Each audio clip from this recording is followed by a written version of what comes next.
This now, eThekwini municipality says beaches have been reopened following the recent closure due to murky water, which were full of logs and other unsafe objects caused by the heavy rains 2 weeks ago. Shark nets at most beaches were also damaged, making beaches unsafe to use. SABC News reporter Nonhlakanipho Magwaza has more for us. eThekwini municipality has just issued a statement saying that 22 of the 23 beaches here in Durban have been reopened after they were closed last week following heavy rains that damaged the shark nets in most of the beaches, and there were debris and logs that washed off from the rivers to the ocean, making it unsafe for bathers to swim. Recently, the eThekwini municipality also said that the beaches, the E. coli levels in all the beaches is very low, so it's very safe for bathers to swim in our beaches. You remember that last year the tourism industry was greatly affected following the E. coli levels that were very high in our beaches, prompting the eThekwini municipality to close them. But with me now is Azile Mpugwana from Adopt a River, an NGO that usually does E. coli testing independently, but recently they have joined forces with the eThekwini municipality so that the testing and the E. coli level that they get corresponds. Ms. Mpugwana, welcome, and thank you very much for accepting our invites to do the interview with us. Briefly tell us the joint testing that you guys are doing with the eThekwini municipality. Do the numbers correspond?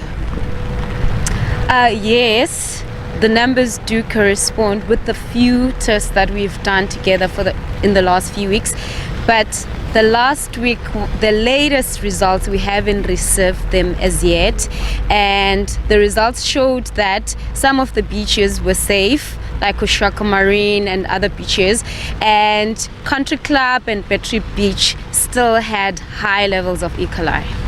When you say some of the beaches are safe and some are not safe, what causes the ones that are unsafe to have high levels of E. coli? It is because of the sewer pipes that are leaking into the beach, straight to the ocean. That's also causing high levels of E. coli. As Adopt a River, you do independent testing of E. coli, and you have your own independent lab that you take the samples that you take from the ocean to. What prompted you guys to do these tests?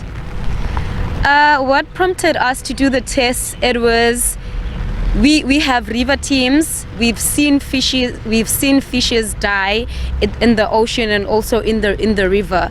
So we wanted to know more what's behind the death of the fish, and also how clean and how safe is the water for the people to swim in. And we also take the samples to Talbot Laboratory. That's where they do our tests. We spoke earlier on, you said that the high levels of E. coli, they come about when there is a heavy downpour. As you can see, like the past 2 days, it has been pouring with rain. Do you believe that the E. coli levels will increase? Normally when we have heavy rains, they do increase a lot because there's a lot coming from like upstream, and also the sewage lines that are not properly working. Everything is leaking into the river, so they just increase. How safe after the rain is it for bathers to use the ocean? I would say it's not that safe for them to come and swim just after the rains. Maybe they can wait for some few days, maybe 5 days, until the levels maybe decrease, because it's not only E. coli that makes the ocean not safe. Things like logs and other debris that comes down to the ocean, it makes it very unsafe for swimmers. Thank you so much. Thank you.